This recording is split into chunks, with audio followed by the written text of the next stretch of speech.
लाहौर जिला। Lord Louis Mountbatten ने 22 जुलाई 1947 को लाहौर का दौरा किया और सावधानी या पूर्वानुमान के तौर पर पूर्वी पंजाब की छाया सरकार को अपना मुख्यालय शिमला स्थानांतरित करने का निर्देश दिया। साथ ही उन्होंने लाहौर के निवासियों को आश्वासन दिया कि इस कदम के बारे में कोई अंतिम निर्णय नहीं है। शिमला वैसे भी पंजाब की ग्रीष्मकालीन राजधानी थी और यदि लाहौर अंततः भारत के हिस्से में चला गया तो सरकार बिना किसी बड़ी असुविधा के वापस जा सकती थी। इस बीच एक सीमा बल का गठन किया जाएगा और यह सभी समुदायों की जानमाल की पर्याप्त सुरक्षा प्रदान करेगा। वायसराय की घोषणा से मुसलमानों का हौसला बढ़ा और उन्होंने इसे इस संकेत के रूप में समझा कि लाहौर पाकिस्तान को सौंप दिया जाएगा। हिंदू सिखों के लिए यह एक भयानक आघात था क्योंकि उन्हें सीमा आयोग से बड़ी उम्मीदें थीं। संदर्भ की शर्तों के अनुसार दोनों देशों के बीच सीमा सटे हुए बहुसंख्यक क्षेत्रों के आधार पर खींची जानी थी, लेकिन अन्य कारकों को भी ध्यान में रखा जाना था। हिंदू सिखों ने स्वाभाविक रूप से यह मान लिया था कि अन्य कारकों का अर्थ वित्तीय, आर्थिक, रणनीतिक और सामाजिक हित हैं। लाहौर का निर्माण हिंदू सिखों की पूंजी और उद्यम से हुआ था। लाहौर की 80% संपत्ति हिंदू सिखों के स्वामित्व में थी और शहर का सामाजिक जीवन हिंदुओं और सिखों के इर्द गिर्द केंद्रित था। रावी यदि चिनाब नहीं, भौगोलिक और रणनीतिक दृष्टिकोण से एकमात्र व्यवहार्य सीमा थी और हिंदू सिख इस विचार से खुश थे कि केवल जनगणना के आंकड़ों के आधार पर पाकिस्तान का दावा निष्प्रभावी और अस्थिर था। शिमला को एक और आदेश देने वाले वायसराय के आदेश ने इन आशाओं को चकनाचूर कर दिया और कई हिंदू सिखों को लगा कि उन्हें निकट या दूर भविष्य में भारत में प्रवास करना होगा। ऐसे लोग भी थे जो मानते थे कि एक बार पाकिस्तान एक स्वतंत्र राज्य के रूप में स्थापित हो गया और माना कि शांतिपूर्ण परिस्थितियां वापस आ जाएंगी और सभी समुदायों के सदस्य बिना किसी बाधा के रह सकेंगे और अपने व्यवसाय कर सकेंगे। उनके लिए एक सीमा बल गठित करने का प्रस्ताव एक बड़ी राहत के रूप में आया क्योंकि उन्हें लगा कि सेना किसी भी हालत में किसी का पक्ष नहीं लेगी और पूरी निष्पक्षता के साथ कानून व्यवस्था लागू करेगी। अफसोस ये उम्मीदें पूरी नहीं हुई। 8 अगस्त को सीमा आयोग के कुछ सदस्य शिमला में सर सिरिल रेडिफ के साथ चर्चा करने के बाद लाहौर वापस आ गए। अगले दिन पूरे लाहौर में कुछ मुस्लिम संघों द्वारा जारी किए गए कथित पोस्टर लगाए गए थे। उन्होंने दावा किया कि अगर लाहौर भारत को दे दिया जाता है तो लाहौर के मुसलमान सीमा आयोग के फैसले को स्वीकार नहीं करेंगे और शहर को बलपूर्वक अपने पास रखेंगे। 10 अगस्त और 20 अगस्त की रातों को शहर की कई मस्जिदों में बैठकें हुई और मुसलमानों से आह्वान किया गया कि वे हिंदू सिखों पर एक जुलूस हमला। 11वीं सुबह लाहौर में यह आम तौर पर ज्ञात था कि बहुत जल्द हिंदू सिखों के लिए वहां रहना असंभव हो जाएगा। कुछ मुसलमानों ने अपने हिंदू सिख मित्रों को चेतावनी जारी की और उन्हें तुरंत शहर छोड़ने की सलाह दी। 11वीं की सुबह शहर के अंदर उपद्रव शुरू हुआ और अगले दिनों पूरे शहर और छावनी क्षेत्र में फैल गया। मोहल्ला खरासरन पर राष्ट्रीय सुरक्षा गार्डों और पुलिस के एक उपनिरीक्षक के नेतृत्व में 500 से अधिक मुसलमानों की भीड़ ने हमला किया। मोहल्ला सरम पर शहर के विभिन्न हिस्सों में गोलीबारी शुरू हो गई और शाम को सिविल लाइंस के निवासियों ने आग और धुएं की एक विशाल दीवार देखी जो आसमान में खड़ी थी। दिन भर मुसलमानों के समूह बंदूकों, पिस्तौलों, भालों, कुल्हाड़ियों और लाठियों से निशाना साधते हुए सड़कों पर घूमते रहे और हमला करते रहे। हिंदू सिखों को दुकानों और घरों में ले जाया गया। हिंदू सिख अपने घरों में कैद रहे। कुछ को गुंडों ने पहचान लिया और मार डाला। आधिकारिक सूचना में कहा गया है कि उस दिन लाहौर में 12.5 घंटे लगभग 1500 हमले हुए थे, जिनमें से 8 गंभीर प्रकृति के थे। मयो अस्पताल ने 86 शव और 120 घायल व्यक्तियों को भर्ती कराया। 30 घायल व्यक्तियों को सर गंगा राम अस्पताल में भर्ती कराया गया। यह कहने की आवश्यकता नहीं है कि केवल उन्हीं लोगों को अस्पताल ले जाया गया जिन्हें चिकित्सा उपचार की आवश्यकता थी और घटनास्थल पर मारे गए कई अन्य लोगों की मौत की सूचना तक नहीं दी गई। 12 तारीख को मयो अस्पताल में 87 शव और 200 घायल हुए। भारत नगर और मोहनलाल रोड पर एक छोटा सा हमला हुआ जिसमें कई हिंदू सिख मारे गए। भारत नगर में कई घरों को लूट लिया गया और आग लगा दी गई। कालीबाड़ी मंदिर को लूटा और अपवित्र किया गया। पूरे शहर में हिंदू सिखों को पुलिस कांस्टेबलों की मौजूदगी में मारा जा रहा था और उनकी संपत्ति लूटी जा रही थी। रेलवे स्टेशन पर 120 हिंदू सिख अमृतसर जाने वाली ट्रेन का इंतजार कर रहे थे। प्लेटफार्म पर 25 सिंधी मुस्लिम कांस्टेबल खजाने की रखवाली कर रहे थे। कुछ मुसलमानों ने पुलिस कांस्टेबलों पर पत्थर फेंके और एक पूर्वनियोजित योजना के अनुसार कांस्टेबलों ने तुरंत अपनी ट्रेन के लिए संघर्ष कर रहे हिंदुओं पर गोलीबारी शुरू कर दी। 15 लोग मारे गए और 12 घायल हो गए। 12 अगस्त से 18 अगस्त के बीच लाहौर रेलवे स्टेशन सचमुच मौत का जाल बन गया। शहर में हुए दंगों ने हिंदू सिखों को शहर छोड़ने पर मजबूर कर दिया और उनके बचने का एकमात्र रास्ता रेलवे स्टेशन ही था, क्योंकि सड़क मार्ग से यात्रा कहीं ज्यादा खतरनाक थी। 11 अगस्त की शाम को रेलवे स्टेशन यात्रियों से खचाखच भरा हुआ था। कुलियों ने सामान ढोने के लिए अपनी शर्तें तय की और अच्छी खासी रकम हासिल की।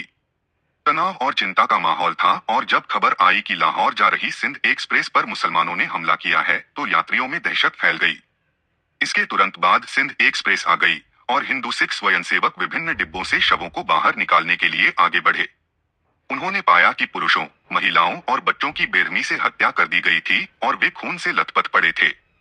शवों को कई प्लेटफार्मों पर ले जाया गया और जाने की इच्छा रखने वाले हिंदू सिख यात्रियों पर सन्नाटा छा गया, जो जमीन पर जड़वत खड़े थे और अपने सामान को अस्पष्ट और गंभीर आशंकाओं के साथ देख रहे थे, जबकि लाहौर शहर में जो कुछ भी दिखाई दे रहा था वह धुएं का एक विशाल गुबार था।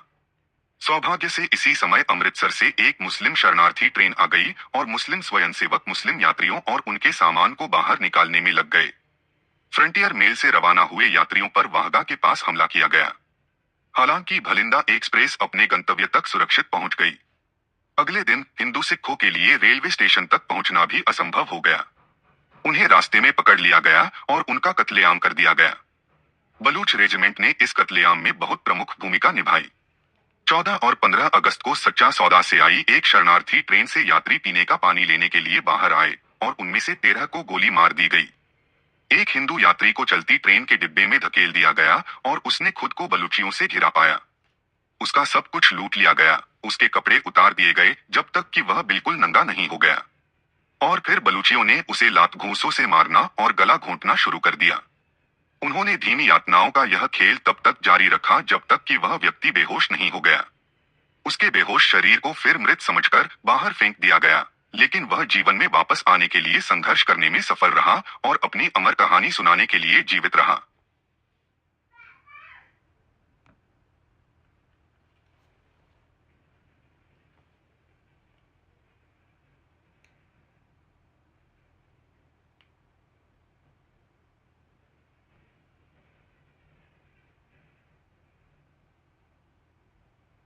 पंजाब विश्वविद्यालय के रजिस्ट्रार श्री मदन गोपाल सिंह को अगस्त के अंत में लाहौर जाने के लिए कहा गया और उन्हें आश्वासन दिया गया कि उनकी सुरक्षा की जाएगी और विश्वविद्यालय के हिंदू सिख कर्मचारियों को निकालने के लिए एक लक्षित सुरक्षा और समय प्रदान किया जाएगा। वह 24 अगस्त को हवाई मार्ग से लाहौर गए। हालांकि कोई सुरक्षा प्रदान नहीं की गई और जब सिंह ने पश्चिम पंजाब के रजिस्ट्रार से मुलाकात की तो उन्हें बताया गया कि 2 सितंबर को ट्रक उपलब्ध कराए जाएंगे। 1 सितंबर की सुबह विश्वविद्यालय का एक चपरासी श्री सिंह के घर गया और उन्हें बताया कि नए रजिस्ट्रार मी बशी उन्हें अपने कार्यालय में भेजना चाहते हैं। श्री सिंह सुबह 9 बजे कार्यालय गए, लेकिन श्री बशी को वहां नहीं पाया। उन्हें बताया गया कि श्री बशी कुलपति से मिलने गए थे, जिनका कार्यालय इमारत की पहली मंजिल पर था। श्री सिंह जिस इमारत से बाहर आए थे, करघे से ऊपर जाने के लिए निकला और बरामदे में उन आदमियों ने हमला कर दिया जिन्होंने उस पर 9 घाव किए और फिर भाग गए। विश्वविद्यालय के कुछ कर्मचारी करघे में काम कर रहे थे, लेकिन मी सिंह की चीख पुकार सुनने कोई नहीं आया। मी सिंह अभी भी बेहोश थे और उन्हें एक कार में बिठाकर अस्पताल ले जाया गया। हालांकि कार बेहद धीमी गति से चल रही थी और कहा जाता है कि 2 मील की दूरी 45 मिनट में तय की गई। जब कार अस्पताल पहुंची तो मी सिंह की जान चली गई। मंदिर जोड़ पर स्थित गुरुद्वारा हरगोबिंद में शरण लिए हुए हिंदू सिखों का नरसंहार अत्यधिक बर्बरता की एक और घटना थी। लगभग 350 हिंदू सिखों को इस गुरुद्वारे में बंदी बना लिया गया था, जिसकी सुरक्षा हिंदू सेना की एक इकाई द्वारा की जा रही थी। 14 अगस्त को हिंदू रक्षकों की जगह एक मुस्लिम रक्षक ने ले ली। उसी शाम गुरुद्वारे के अंदर आग के गोले फेंके गए और जब हिंदू सिख इन लपटों से घिरे हुए बाहर आए तो उन्हें मुस्लिम रक्षकों ने गोली मार दी या मुस्लिम राष्ट्रीय रक्षकों के सदस्यों ने चाकू मार दिया। 350 में से हर एक को इस तरह से मार दिया गया।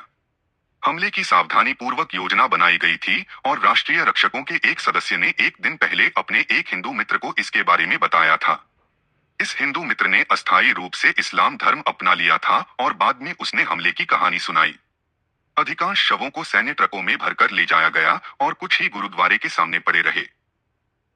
14 अगस्त को मॉडल टाउन पर हमला हुआ और नेशनल गार्ड्स ने एक शिविर में शरण लिए हुए कई हिंदू सिखों को गोली मार दी। डोगरा सैनिकों के सौभाग्य से वहां पहुंचने से शिविरवासियों का व्यापक नरसंहार टल गया। 28 अगस्त को एक पेंट और वार्निश कारखाने पर हमला हुआ और नेशनल गार्ड्स ने परिसर से मशीनरी, कानूनी सामग्री, टर्नाइट्री और अन्य सामान बैलगाड़ियों में भरकर ले गए। ऐसा करने में उन्हें एक हफ्ता लगा और बैलगाड़ियों को इस काम के लिए सैकड़ों चक्कर लगाने पड़े, लेकिन किसी भी पुलिसकर्मी या सैन्यकर्मी ने इसमें दखल नहीं दिया। शहर से हिंदू सिखों को ले जा रही एक ट्रक पर अक्सर हमले होते थे।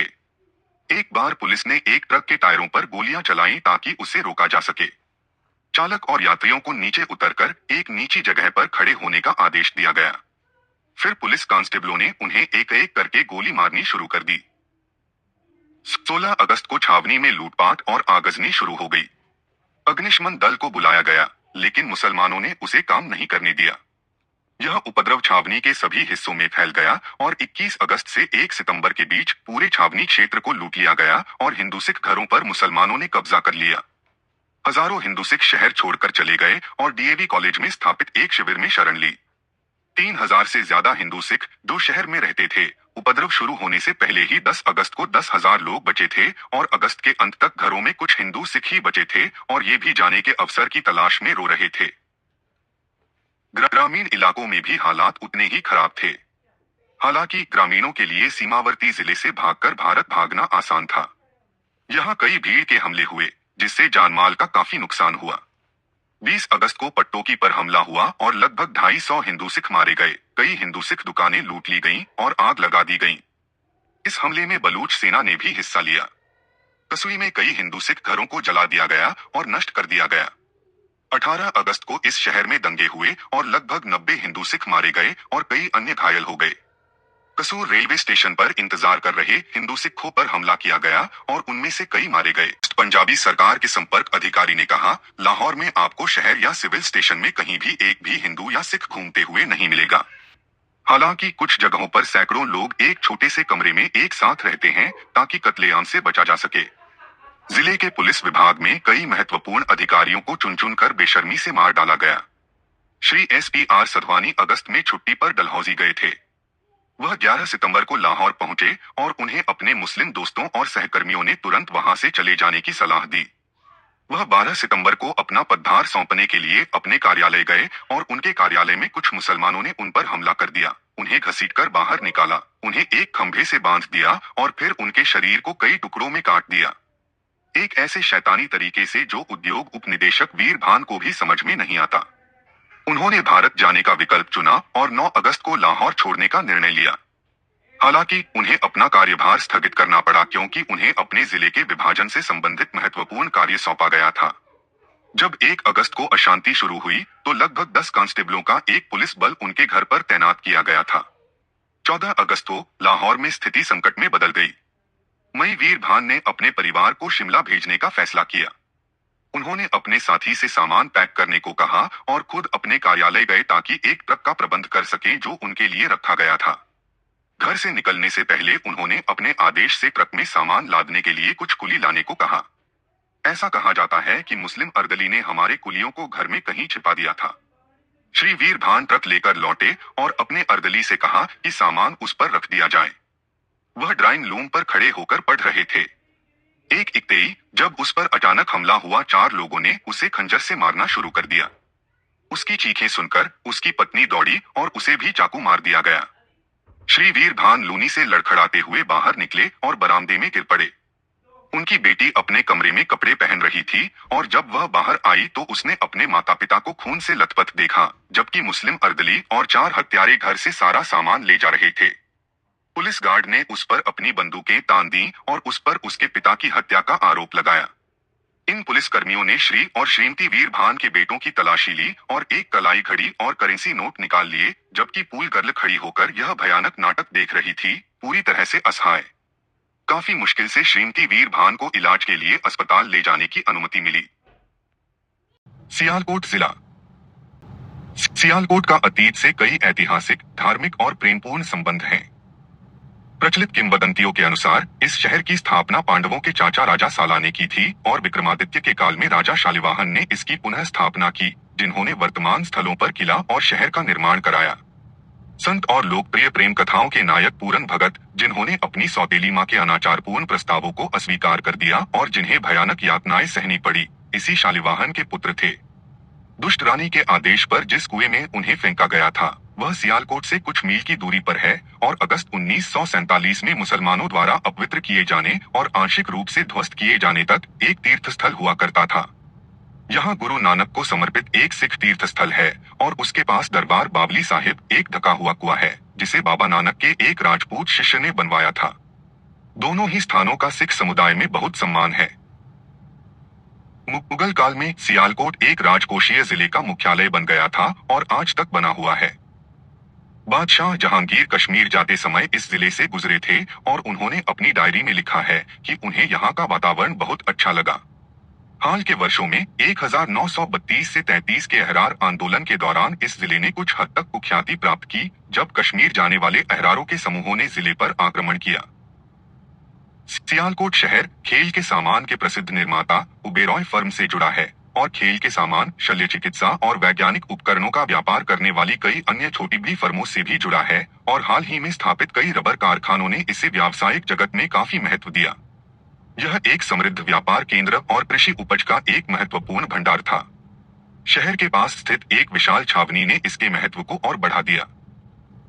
1941 की जनगणना के अनुसार जिले की कुल जनसंख्या 11.9 लाख थी, जिसमें 7.39 लाख या 62% मुसलमान शामिल थे।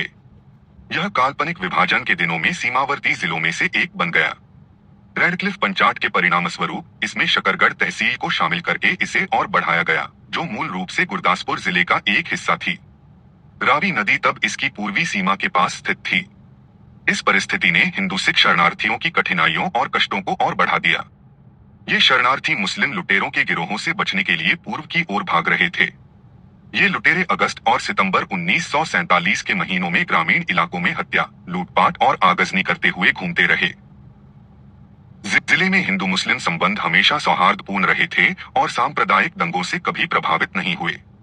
जनवरी और फरवरी 1947 के दौरान गठबंधन सरकार के खिलाफ आंदोलन ने सांप्रदायिक चेतना को जगाने में मदद की।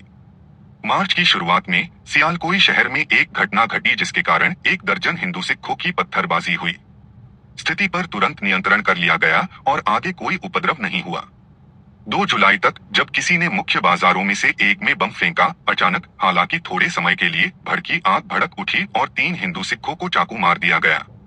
लगभग 1 महीने बाद 3 सिखों को घातक रूप से चाकू मार दिया गया। 12 अगस्त को 6 और हिंदू सिखों पर हमला किया गया और उन्हें मार डाला गया। शहर में दहशत फैल गई। हिंदुओं और सिखों ने अपनी दुकानें बंद कर लीं और खुद को अपने घरों में बंद कर लिया। मुस्लिम लीग के राष्ट्रीय रक्षक और मुस्लिम गुंडे धमकी भरे अंदाज में शहर में घूमने लगे। 13 अगस्त को कई हजार मुसलमानों की भीड़, जो हर तरह के हथियारों, आग्नेयास्त्रों, कुल्हाड़ियों, तलवारों, खंजरों और लाठियों से लैस थी, इकट्ठा होती हुई दिखाई दी। उस समय उपायुक्त और पुलिस अधीक्षक दोनों ही मुसलमान थे। उन्हें घटना की सूचना दी गई थी, लेकिन वे नागरिकों की जानमाल की सुरक्षा के लिए कोई व्यवस्था किए बिना ही नरोवाल के लिए रवाना हो गए। भीड़ के गुस्से का पहला शिकार एक सिख वकील था, जिसका घर लूट लिया गया और जला दिया गया। सुबह होने से पहले ही लगभग सभी हिंदू मोहल्ले और बाजार आग की लपटों में घिर गए। खेल के सामान बनाने वाली फैक्ट्रियों और रबर मिलों को लूट लिया गया और आग लगा दी गई। एक विशाल भीड़ ने मुंशी रामज्ञान चंद की चावल की फैक्ट्री पर हमला कर दिया और उसे लूटना शुरू कर दिया। कई गुंडों ने मालिक को पकड़ लिया और उसकी उंगलियां काट दी। वे उसके चारों ओर खड़े हो गए, उसका मजाक उड़ाया और उससे पूछा, तुम्हारे निहंग रक्षक कहाँ हैं, जिनके बारे में हमने इतना सुना है? उन्हें अभी बुलाओ। फिर उन्होंने उसके कपड़ों पर पेट्रोल छिड़क दिया और उसे जिंदा जला दिया। उसके भाई, जो दूर से यह वीभत्स दृश्य देख रहे थे, अपनी पत्नियों और बच्चों के साथ एक कुएं में कूद गए। भीड़ दौड़ी और कुएं में तब तक ईंट पत्थर फेंकती रही जब तक कि वे सभी मर नहीं गए। परिवार के बाकी सदस्य और मिल में काम करने वाले कर्मचारी मारे गए। गुरुद्वारा बाउली साहिब को घेर लिया गया और जला दिया गया। इस आग में एक सिख पुलिस कांस्टेबल सहित 32 हिंदू सिखों की जान चली गई। गुंडों के समूह राष्ट्रीय रक्षकों और मुस्लिम पुलिसकर्मियों के साथ शहर की सड़कों पर उन्मादी भीड़ में दौड़ पड़े और चिल्लाने लगे, अल्लाह अकबर, या और हिंदू सिख घरों को जला दिया और लूट लिया। केवल मुस्लिम घरों और दुकानों को ही आग के हवाले किया गया। हरे कपड़े के टुकड़े या मुस्लिम लीग के झंडे दिखाने वालों को बख्शा गया। कोई भी सिख या हिंदू जो जल्दबाजी में या मूर्खता से बाहर निकलने की कोशिश करता, उसे गोली मार दी जाती या छुरा घोंपा जाता। एक पुलिस इंस्पेक्टर और एक हेड कांस्टेबल भीड़ का नेतृत्व करते देखे गए। 14 तारीख की देर शाम कर्फ्यू लगा दिया गया था, लेकिन फिर भी इसे मुसलमानों पर लागू नहीं किया जा सका। छावनियों में एक शरणार्थी शिविर स्थापित किया गया और कुछ हिंदू सिख वहां पहुंचने में सफल रहे। उनकी तलाशी ली गई और उनसे उनका सारा सामान छीन लिया गया। सियालकोट में तैनात हिंदू सिख पुलिस अधिकारियों ने पुलिस लाइन में शरण ली और 4 दिनों तक वहां कैद रहे। 18 अगस्त को इन बेचारे पुलिस अधिकारियों को पुलिस लाइन से बाहर ले जाया गया, जबरन हथियार उतार दिए गए और सड़क पर फेंक दिया गया ताकि वे अपना बचाव कर सकें। उन्होंने शरणार्थी शिविर में शरण ली। हिंदू सिख पुलिस अधिकारियों ने खुद को अपनी जान के गंभीर खतरे में पाया। एक पुलिस सब इंस्पेक्टर को उसके ही अधीनस्थों ने अपनी रिवॉल्वर सौंपने के लिए कहा। पुलिस लाइन में टहल रहे एक सिख अभियोजन उपनिरीक्षक पर एक मुस्लिम कांस्टेबल ने गोली चला दी, लेकिन वह जमीन पर लेटकर अपनी जान बचाने में कामयाब रहा।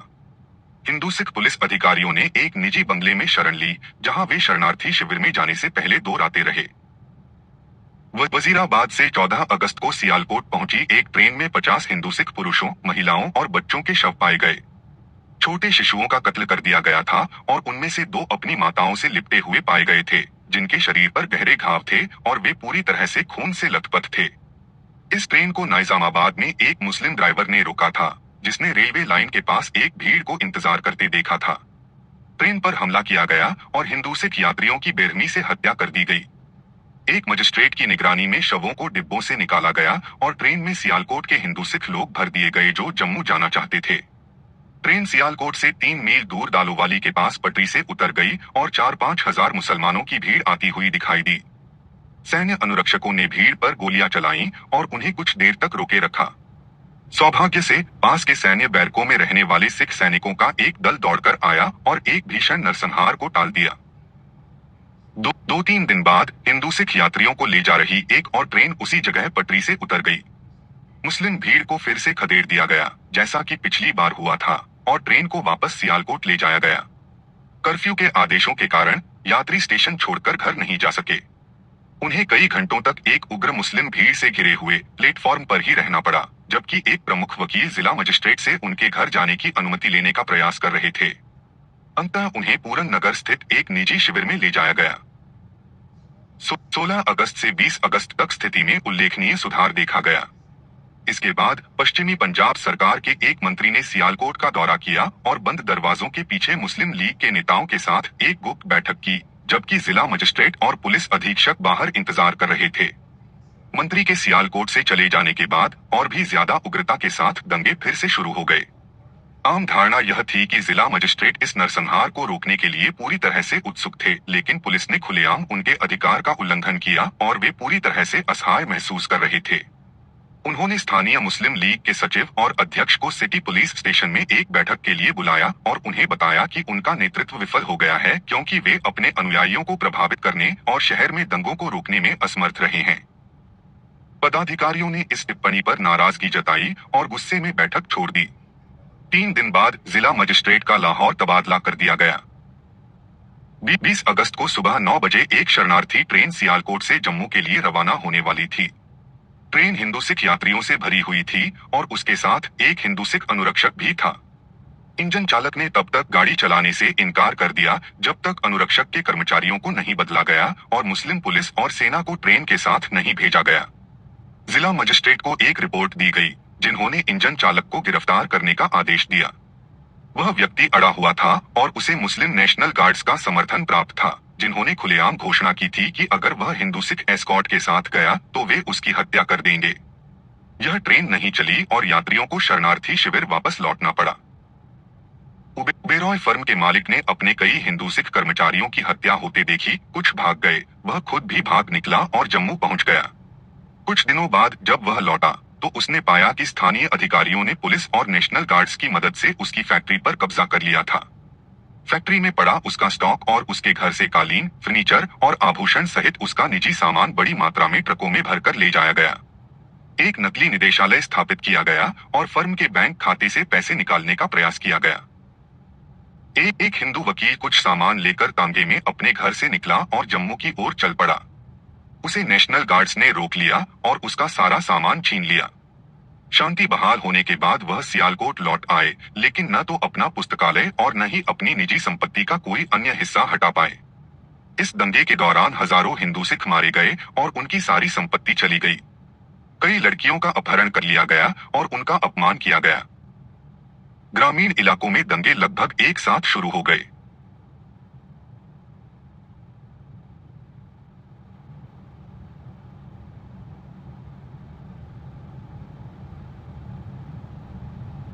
जिले के हर गांव पर मुस्लिम गुंडों की भीड़ ने हमला किया।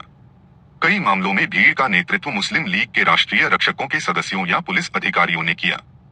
हमले का तरीका हर जगह एक जैसा था, बस कुछ बदलाव व्यक्तिगत प्रतिभा या स्थानीय परिस्थितियों की खासियत के कारण हुए।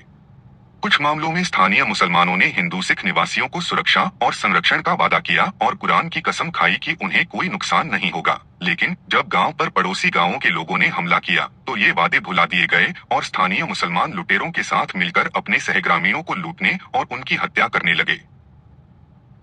दूसरे गांवों में भारी रिश्वत मांगी और दी जाती थी, लेकिन इससे रिश्वत लेने वालों का लालच और बढ़ जाता था और हिंदू सिख निवासियों से जल्द ही उनका सब कुछ छीन लिया जाता था। सुरक्षा की कीमत पर अक्सर इस्लाम धर्म अपनाने का प्रस्ताव दिया जाता था और अगर पीड़ित कोई अनिच्छा या धार्मिक संकोच दिखाते थे तो उन्हें दबाव और यातनाएं दी जाती थीं। सिखों के बाल काट दिए जाते थे, उनकी दाढ़ी काट दी जाती थी और गोमांस पकाकर उनके गले में जबरन डाल दिया जाता था। उनमें से कुछ का खतना भी किया जाता था। युवतियों और लड़कियों के साथ छेड़छाड़ की जाती थी और उन्हें अगवा कर लिया जाता था। कट्टरता के जोश ने तर्क और शालीनता को पूरी तरह से खत्म कर दिया था और मासूम लड़कियों के साथ सरेआम बलात्कार किया जाता था।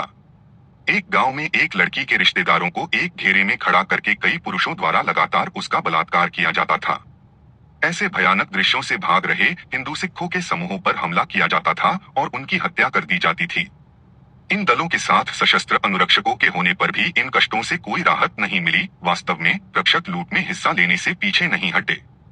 जब शरणार्थी रावी नदी के तट पर पहुंचे और सुरक्षा निकट दिखाई देने लगी तो नदी पार करने की समस्या गंभीर कठिनाइयों से भरी हुई थी। भारी बारिश के कारण नदी पार करना असंभव हो गया था। नावें दुर्लभ थीं और मुस्लिम नाविक अत्यधिक किराया मांग रहे थे। देरी हुई और जब शरणार्थी प्रतीक्षा कर रहे थे तो उन पर मुस्लिम गुंडों ने हमला कर दिया। कुछ मामलों में तो पूरा एक सप्ताह खुले में बिना भोजन या आश्रय के बिताना पड़ा। छोटे बच्चे और बूढ़े मानसून के महीनों में खुले में और भूख से नहीं बच सके और बड़ी संख्या में उनकी मृत्यु हो गई। रास्ते में ट्रेनों को रोक दिया गया और उन पर हमले किए गए। उनके मार्ग में देरी हुई और दुर्भाग्यपूर्ण यात्रियों से जानबूझकर खाना पीना बंद कर दिया गया। पानी की एक बूंद की अपील का जवाब इस तर्क के साथ दिया गया कि पाकिस्तान का पानी उन लोगों के पेट के लिए ठीक नहीं होगा जो भारत भाग रहे थे। अगस्त और सितंबर के महीनों में 238 गांवों पर हमला किया गया और लूटपाट की गई। सड़क मार्ग से भारत जा रहे शरणार्थियों पर 33 अलग अलग हमले हुए और ट्रेन से इराक जा रहे शरणार्थियों पर 6 हमले हुए। कुछ गांवों की घटनाओं का विवरण बाद में दिया जाएगा। 22 अगस्त 1947 को सुबह 9 बजे हथियारबंद मुसलमानों की एक भीड़ ने राजियाना रतन पर धावा बोल दिया। एक सहायक पुलिस उपनिरीक्षक और 4 पुलिस कांस्टेबल भीड़ के साथ थे। गांव के हिंदू सिखों से कहा गया कि अगर वे शांति से रहना चाहते हैं तो इस्लाम धर्म अपना लें। उन्हें 2 घंटे के भीतर अपना फैसला लेना था और सहायक उपनिरीक्षक को सूचित करना था।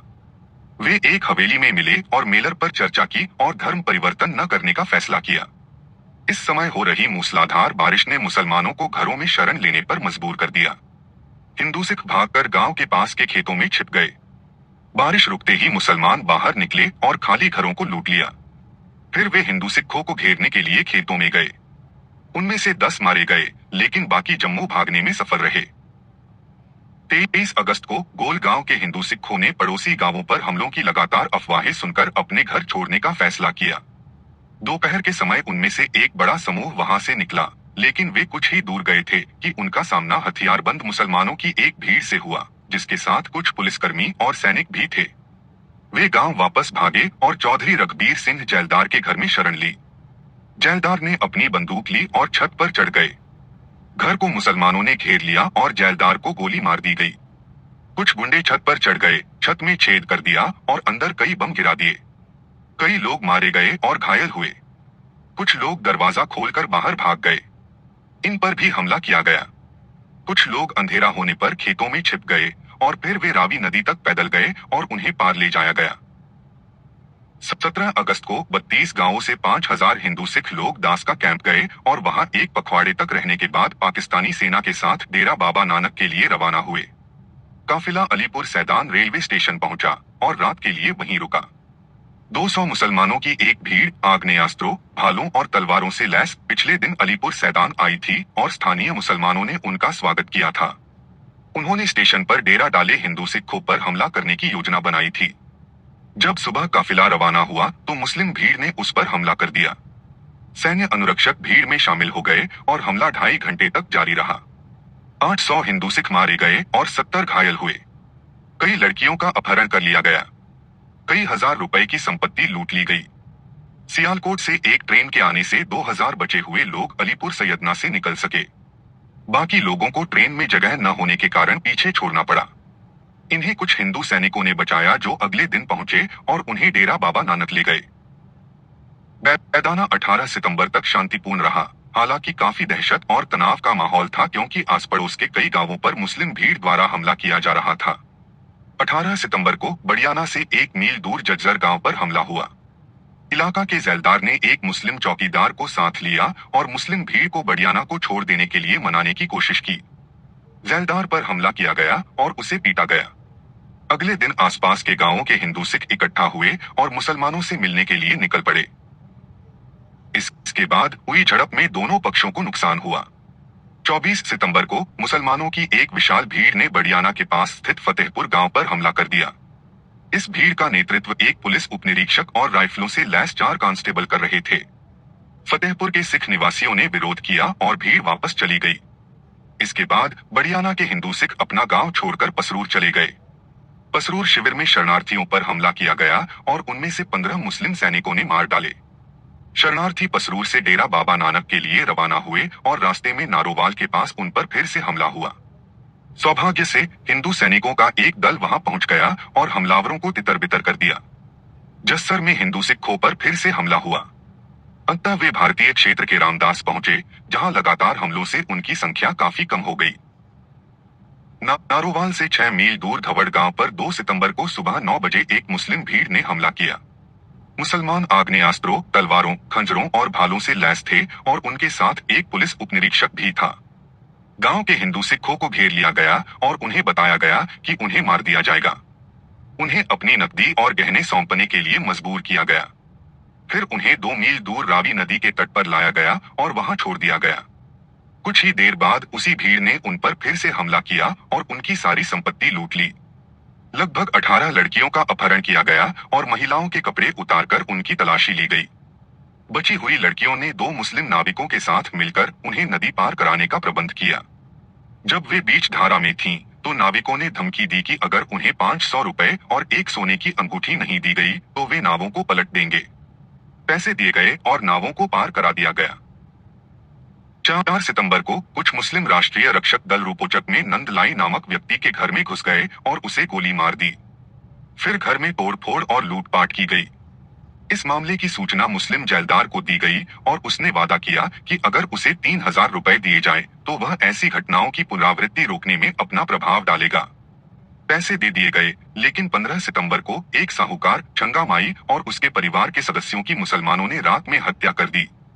उनके शवों को कूड़े के ढेर पर फेंक दिया गया। जैलदार ने हिंदू सिखों की सुरक्षा की गारंटी के लिए फिर से बड़ी रकम की मांग की और पैसा दे दिया गया। 5 नवंबर को कुछ पुलिस कांस्टेबल आए और हिंदू सिखों को सरवाल जाने के लिए तैयार होने को कहा। उन्हें प्रति परिवार केवल 2 बिस्तर ले जाने को कहा गया और कुछ नहीं। हिंदू सिखों ने अपना सामान 3 बैलगाड़ियों पर लादा और सरवाल के लिए रवाना हो गए। पुलिस कांस्टेबलों को उन्हें सुरक्षित ले जाने के लिए 3000 रुपए दिए गए। सरवाल में हिंदू सिखों को एक मंदिर में ठहराया गया, लेकिन उनके सामान वाली बैलगाड़ियों को पुलिस थाने ले जाया गया और फिर मुस्लिम राष्ट्रीय रक्षकों के मुख्यालय ले जाया गया। पुलिसकर्मियों ने शरणार्थियों से कहा कि बैलगाड़ियों में पाकिस्तानी संपत्ति है जिसे भारत नहीं ले जाया जा सकता। आधी रात को ब्रेन गन और राइफलों से लैस कई मुसलमानों ने मंदिर पर हमला कर दिया। उन्होंने शरणार्थियों द्वारा छिपाई गई नकदी और आभूषण छीन लिए थे।